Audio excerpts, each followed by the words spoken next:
आइए सुनते हैं मुंशी प्रेमचंद जी की बहुत ही प्रसिद्ध कहानी ठाकुर का कुआं।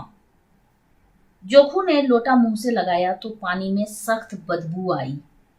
गंगी से बोला, यह कैसा पानी है, मारे बास के पिया नहीं जाता। गला सूखा जा रहा है और तू सड़ा पानी पिलाई देती है। गंगी प्रतिदिन शाम पानी भर लिया करती थी। कुआं दूर था, बार बार जाना मुश्किल था। कल वह पानी लाई तो उसमें बू बिल्कुल न थी। आज पानी में बदबू कैसी। लोटा नाक से लगाया तो सचमुच बदबू थी। जरूर कोई जानवर कुएं में गिरकर मर गया होगा, मगर दूसरा पानी आवे कहां से। ठाकुर के कुएं पर कौन चढ़ने देगा। दूर से लोग डांट बताएंगे।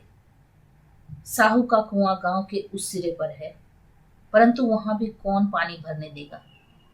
कोई तीसरा कुआं गांव में है नहीं। जोखू कई दिन से बीमार है। कुछ देर तक तो प्यास रोके चुपचाप पड़ा रहा, फिर बोला, अब तो मारे प्यास के रहा नहीं जाता। ला थोड़ा पानी नाक बंद करके पी लूं। गंगी ने पानी न दिया। खराब पानी से बीमारी बढ़ जाएगी इतना जानती थी, परंतु यह न जानती थी कि पानी को उबाल देने से उसकी खराबी जाती रहती है। बोली, यह पानी कैसे पियोगे, न जाने कौन जानवर मरा है। कुएं से मैं दूसरा पानी लाए देती हूँ। जोखू ने आश्चर्य से उसकी ओर देखा। पानी कहाँ से लाएगी। ठाकुर और साहू के दो कुएं तो हैं, क्या एक लोटा पानी ना भरने देंगे। हाथ पांव तुड़वाएगी और कुछ ना होगा। बैठ चुपके से। ब्रह्म देवता आशीर्वाद देंगे, ठाकुर लाठी मारेंगे, साहू जी एक के 5 लेंगे। गरीबों का दर्द कौन समझता है। हम तो मर भी जाते हैं तो कोई द्वार पर झांकने नहीं आता। कंधा देना तो बड़ी बात है, ऐसे लोग कुएं से पानी भरने देंगे। इन शब्दों में कड़वा सत्य था। गंगी क्या जवाब देती, किंतु उसने वह बदबूदार पानी पीने को न दिया। रात के 9 बजे थे। थके मांदे मजदूर तो सो चुके थे। ठाकुर के दरवाजे पर 10-5 बेफिक्रे जमा थे। मैदानी बहादुरी का तो अब न जमाना रहा न मौका। कानूनी बहादुरी की बातें हो रही थी। कितनी होशियारी से ठाकुर ने एक थानेदार को एक खास मुकदमे में रिश्वत दी और साफ निकल गए। कितनी अक्लमंदी से एक मार्के के मुकदमे की नकल ले आए। नाजिर और मोहतमीम सभी कहते थे नकल नहीं मिल सकती। कोई 50 मांगता, कोई 100। यहाँ बेपैसे कौड़ी नकल उड़ा दी। काम करने का ढंग चाहिए। इसी समय गंगी कुएं से पानी लेने पहुंची। कुप्पी की धुंधली रोशनी कुएं पर आ रही थी। गंगी जगत की आड़ में बैठी मौके का इंतजार करने लगी। इस कुएं का पानी सारा गांव पीता है, किसी के लिए रोका नहीं, सिर्फ ये बदनसीब नहीं भर सकते। गंगी का विद्रोही दिल रिवाजी पाबंदियों और मजबूरियों पर चोटें करने लगा। हम क्यों नीच हैं और ये लोग क्यों ऊंच हैं, इसलिए कि ये लोग गले में तागा डाल लेते हैं।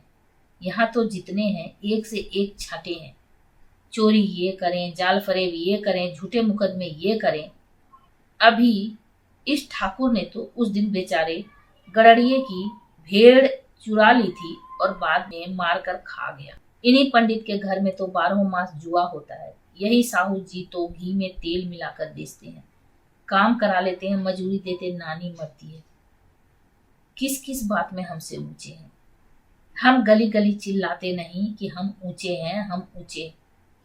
कभी गांव में आ जाती हूँ तो रस भरी आंख से देखने लगते हैं, जैसे सबकी छाती पर सांप लौटने लगता है। परंतु घमंड यह कि हम ऊंचे हैं। कुएं पर किसी के आने की आहट हुई। गंगी की छाती धक धक करने लगी। कहीं देख ले तो गजब हो जाए। एक लात भी तो नीचे ना पड़े। उसने घड़ा और रस्सी उठा ली और झुककर चलती हुई एक वृक्ष के अंधेरे साए में जा खड़ी हुई। कब इन लोगों को दया आती है किसी पर। बेचारे महंगू को इतना मारा कि महीनों लहू थूकता रहा, इसलिए तो कि उसने बेगार न दी थी। कुएं पर स्त्रियां पानी भरने आई थी। इनमें बात हो रही थी।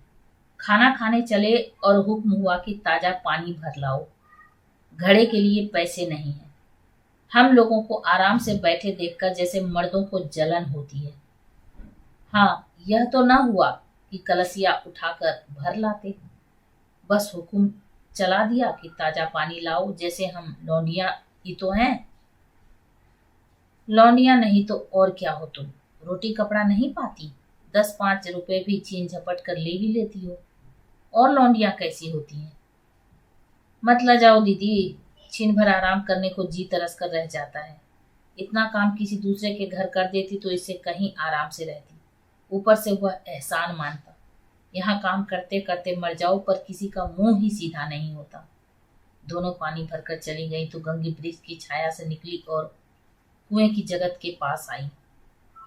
बेफिक्रे चले गए थे। ठाकुर भी दरवाजा बंद कर अंदर आंगन में सोने जा रहे थे। गंगी ने क्षणिक सुख की सांस ली। किसी तरह मैदान तो साफ हुआ।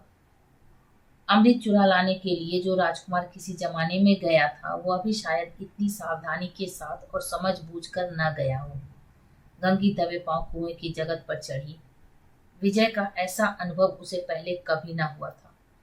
उसने रस्सी का फंदा घड़े में डाला, दाएं बाएं चौकन्नी दृष्टि से देखा जैसे कोई सिपाही रात को शत्रु के किले में सुराख कर रहा हो। अगर इस समय वह पकड़ ली गई तो फिर उसके लिए माफी या रियायत की रत्ती भर उम्मीद नहीं। अंत में देवताओं को याद करके उसने कलेजा मजबूत किया और घड़ा कुएं में डाल दिया। घड़े ने पानी में गोता लगाया, बहुत ही आहिस्ता, जरा भी आवाज न हुई। गंगी ने 2-4 हाथ जल्दी जल्दी मारे। घड़ा कुएं के मुंह तक आ पहुंचा। कोई बड़ा शहजोर पहलवान भी इतनी तेजी से न खींच सकता था। गंगा झुकी कि घड़े को पकड़कर जगत पर रखे कि एकाएक ठाकुर साहब का दरवाजा खुल गया। शेर का मुंह इससे अधिक भयानक न होगा। गंगी के हाथ से रस्सी छूट गई। रस्सी के साथ घड़ा धड़ाम से पानी में गिरा और कई क्षण तक पानी में हिलकोड़े की आवाजें सुनाई देती रही। ठाकुर, कौन है, कौन है? पुकारते हुए कुएं की तरफ आ रहे थे और गंगी जगत से कूदकर भागे जा रही थी। घर पहुंचकर देखा कि जोखू लोटा मुंह से लगाए वही मैला गंदा पानी पी रहा है। तो ये आप सुन रहे थे मुंशी प्रेमचंद जी की कहानी ठाकुर का कुआं, रेणु की आवाज में। ऐसी ही अद्भुत कहानियों को सुनने के लिए मेरे चैनल को सब्सक्राइब करें, लाइक करें और शेयर करें। Thank you.